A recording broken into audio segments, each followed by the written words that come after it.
আসসালামু আলাইকুম। ঈদ মানে শুধু উৎসব নয়, পরিবার ও আপনজনদের সঙ্গে সময় কাটানোর এক অনন্য উপলক্ষ। আর সেই উৎসবের মুহূর্তেই ঢাকার গুলশানে নিজ বাসভবন ফিরোজায় ঈদ উদযাপন করছেন বিএনপির চেয়ারপারসন বেগম খালেদা জিয়া।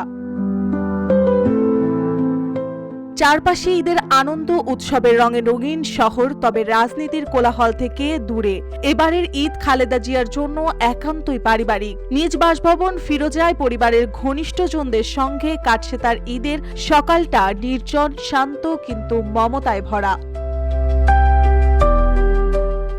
সকালে শুভেচ্ছা বিনিময় করেন নিকট আত্মীয়দের সঙ্গে। মধ্যাহ্নভোজে অংশ নেন মেজ বোন সেলিনা রহমান, ছোট ভাই শামীম এসকান্দার এবং তাদের পরিবারের সদস্যরা। RICL TMX, যুগের পর যুগ স্থাপনা থাকে মজবুত। বিএনপির স্থায়ী কমিটির সদস্য ও ডাক্তার AZM জাহিদ হোসেন বলেন, ম্যাডাম এখন শারীরিকভাবে স্থিতিশীল। মেডিকেল বোর্ড নিয়মিত পর্যবেক্ষণ করছে। তিনি সবসময় সাধারণ মানুষের কথা ভাবেন। বলেন, মানুষ যদি ঈদে আনন্দ করতে পারে তাহলেই ঈদের সার্থকতা।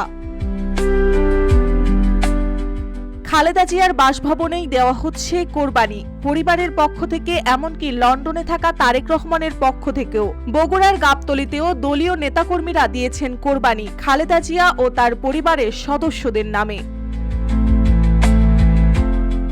রাতের অপেক্ষায় আছেন তার রাজনৈতিক পরিবার।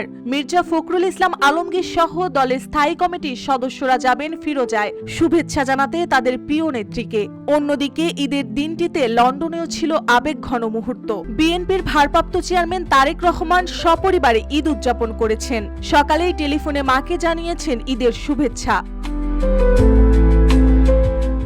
রাজনীতির শত ব্যস্ততার বাইরে এই দিনটা যেন শুধু পরিবারের জন্য। কিছু প্রিয়জন আর সহকর্মীদের ভালোবাসায় তা হয়ে উঠেছে গভীর ও অর্থবহ। মার্জিয়া মৌ, রূপালী বাংলাদেশ।